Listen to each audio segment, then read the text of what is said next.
Okay, so in this part of the chapter, we'll be looking at the graphical representations of quadratic functions.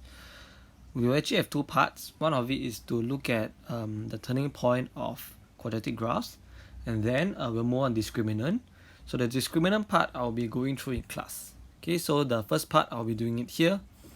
And so let's look at it first. So this is all recall because we actually seen this in Amath already. So the general form of a quadratic expression or equation, we usually write it in this form, ax squared plus bx plus c. But the thing is, it is not useful to sketch quadratic graphs because it doesn't give you any information. So normally we convert it to either a factorized form or a completed square form. Okay, so let's look at it in more detail. So the coefficient of x squared of a quadratic graph determines whether it's a maximum or a minimum graph. So this is the coefficient of x squared.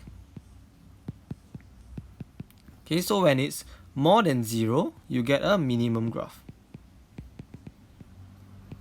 And of course, you have a minimum point, which is here. And when it's less than 0, you get a maximum graph. And of course, you have a maximum point. Okay, next is the factorized form. So the factorized form gives you the x-intercept because we know when we want to find the x-intercept, we let y equals to 0. And so we have a x minus p, x minus q equals to 0.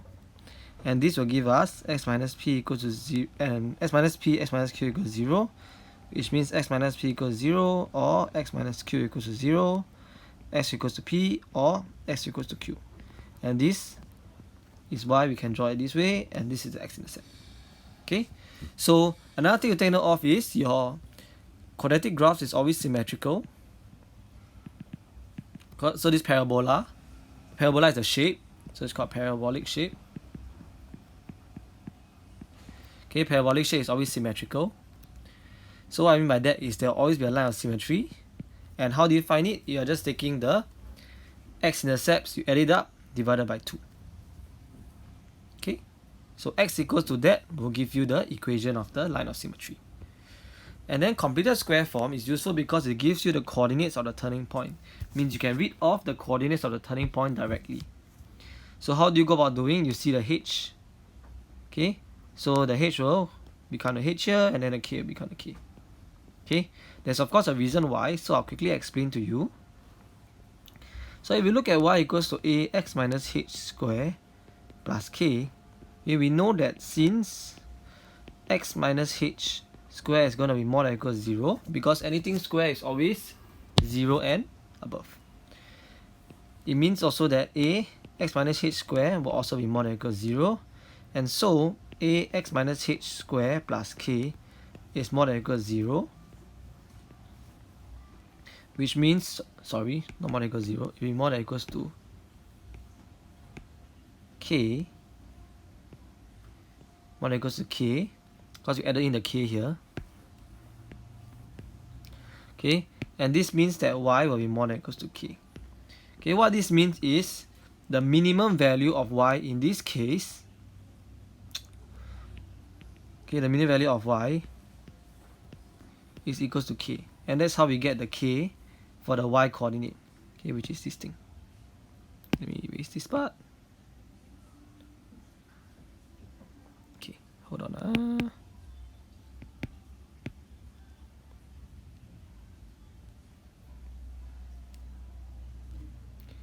Okay, it's very laggy. Okay, yeah, so that's how we get this k part. Okay, and why? How do we get the x part? It's actually very simple. Because we want the minimum value, right, means we're actually taking x minus h to be equal to 0 and x is equal to h. Okay, so that's how we get the h here.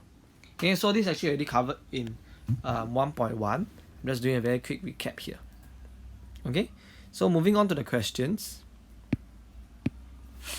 First, they ask you to find the coordinates of the turning point and the y-intercept of the graph.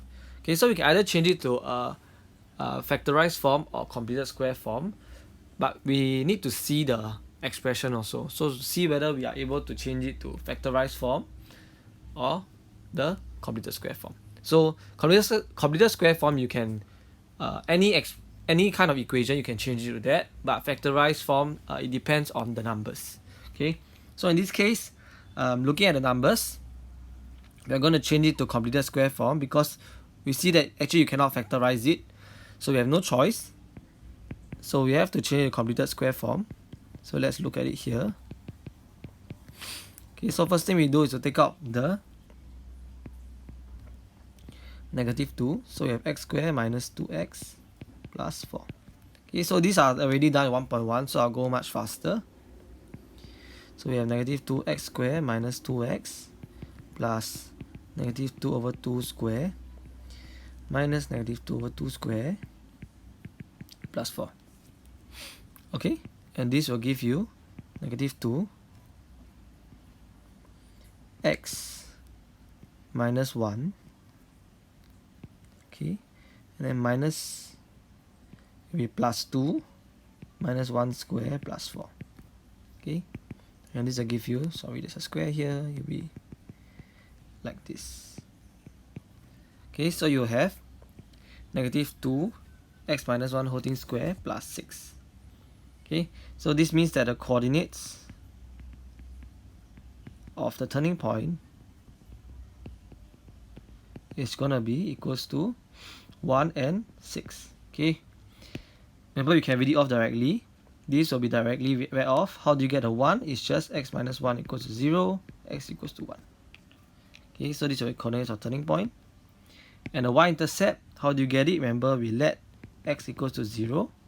So y will be equals to -2, 0 square plus 4, 0 plus 4. Okay, and this will give you 4. Okay, so this is the y-intercept. Okay, so now they ask you find the exact values of x for which y equals to 0. So essentially, they're just telling you to let y equals to 0, and then you have -2x squared plus 4x plus 4 equals to 0. Okay, and we actually know that we have already completed a square already, right? So we can actually use it to help us. Okay, so we'll have -2 x minus 1 square equals to -6, and x minus 1 square equals to -6 divided by -2 is 3. Okay, so we know that x minus 1 will be equals to plus minus square root 3, and x will be equals to 1 plus minus square root 3. Okay, so these will be the two exact values. Okay, alternatively, you can also use the quadratic formula. Okay, because in this case, the question didn't say hence. So it did not say hence. So you can use any method. But if they say hence, you have no choice but to use this method. Okay? Because you already completed the square and then you have to use this method. Okay, so last one is asked you to sketch the graph. So we already have all the important points, which is the x-intercept, y-intercept, and the turning point. So now it's just about sketching the graph. So first we draw the axis. Okay, so you have y and x. Sorry, my axis is a bit slanted.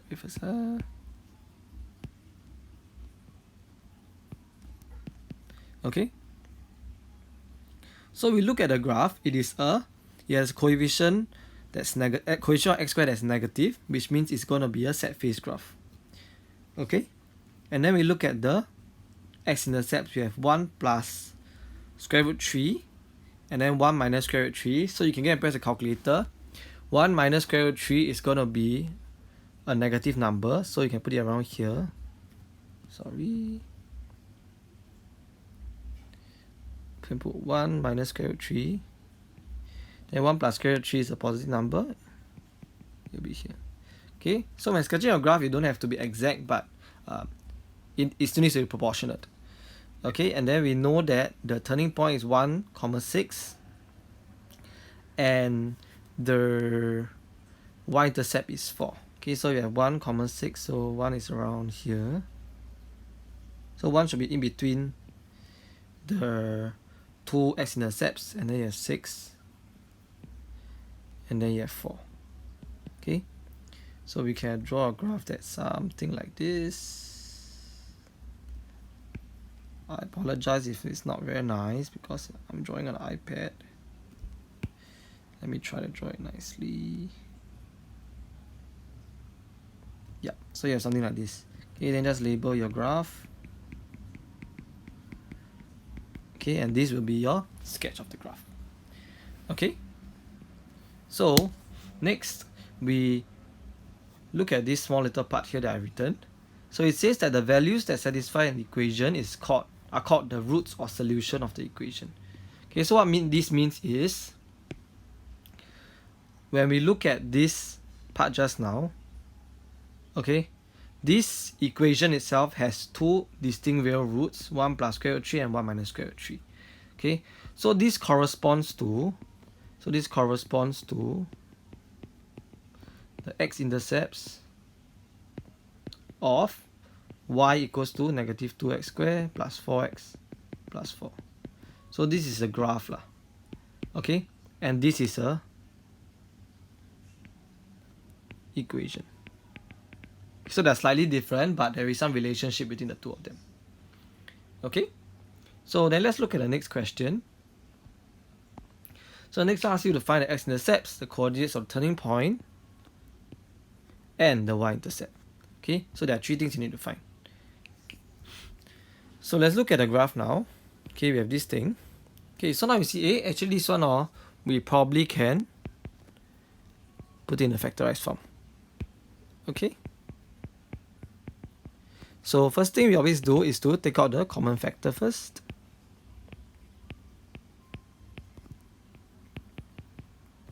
Sorry. Yep. Okay. And when we factorize it, we are going to get x minus 4, x plus 1. Okay. So now we have this already. Then now we just need to answer the questions. They ask you to find x-intercept, which means we let y equals to 0. And so we have 2x minus 4, x plus 1 equals to 0. Okay, this gives us minus 4 equals to 0, or x plus 1 equals to 0. Okay, and this will mean x equals to 4 or x equals to negative 1. Okay, so these are the two x-intercepts. Okay, and to find the coordinates of turning point, we need to use x-intercepts. So the x coordinate of turning point is going to be adding the two x-intercepts up, then divide by 2. Okay, so it's 4 minus 1 divided by 2 is 3 over 2. Okay, the y coordinate, how do you find it? You just have to sub it into the equation. Okay, so you sub it in. Okay, and this will give you 2 times 3 over 2 squared minus 6 times 3 over 2 minus 8. Okay, so let me press the calculator. It will give you 3 over 2 minus, yep, it will give you a negative 12.5. Okay, so it will give you a negative 12.5, and so this will allow you to find the coordinates of the turning point. Okay, so give me a while, let me look at something. Just double check. Yeah, okay, so you have negative 12.5. Okay, actually might be better to put it as improper, but either way it's actually fine in this case, not too much of an issue. Okay, so let's put it as improper in this case.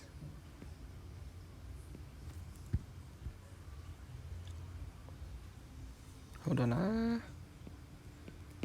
Okay, but if we put it in mixed number, it's actually also fine lah. Okay, so the coordinates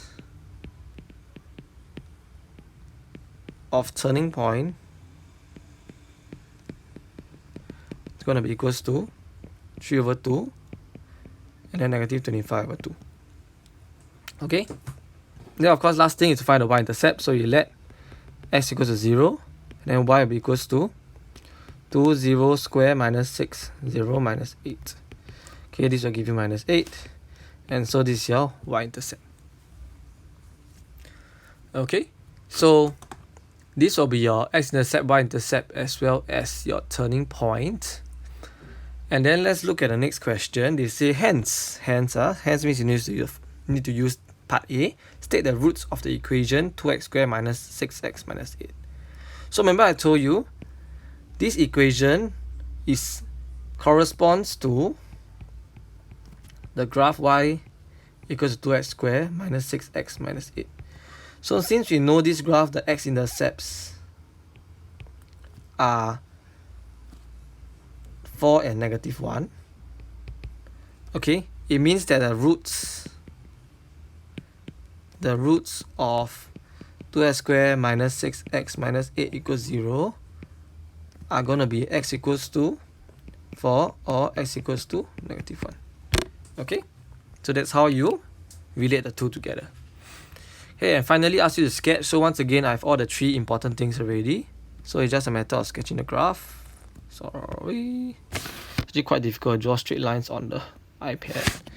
Okay, so we draw the axis again, and now we look at all the points that we have, which is 4, negative 1. So we have x equals to 4, x equals to negative 1. That's your x-intercepts. Your y-intercept is x equals to negative 8, and then your turning point is 3 over 2, negative 25 over 2. Okay, so now we just need to put it into the axis. Okay, so that we can sketch the graph. Okay, so we have x equals to 4, so we put it here around 4, negative 1. Okay, and then we have y equals to negative 8. Okay, negative 8.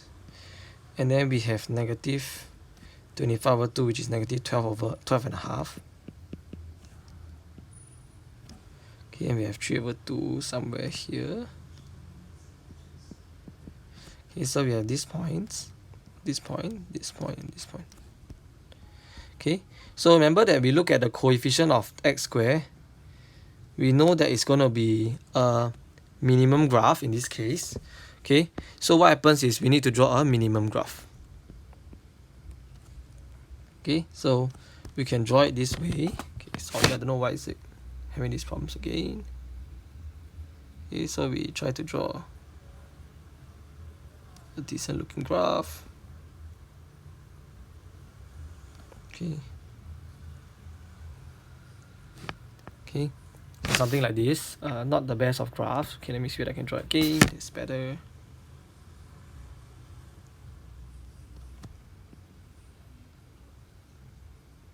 Okay, pardon me. Okay, so when you draw on a paper, you make sure you draw it properly, because sometimes on the iPad it's a bit difficult to estimate also. Okay, so but yeah, so it looks something like this. You have your turning point, and it passes through your y-intercept as well as x-intercepts. Okay, so this is how you go about doing your question 1 and 2, as well as knowing how to sketch a graph. So actually all these concepts you would have already learned in Amath, or you would be learning soon in Amath. So that's why I wanted to do this video, to just let y'all have a recap before we move on to the Amath concepts which will be new to y'all.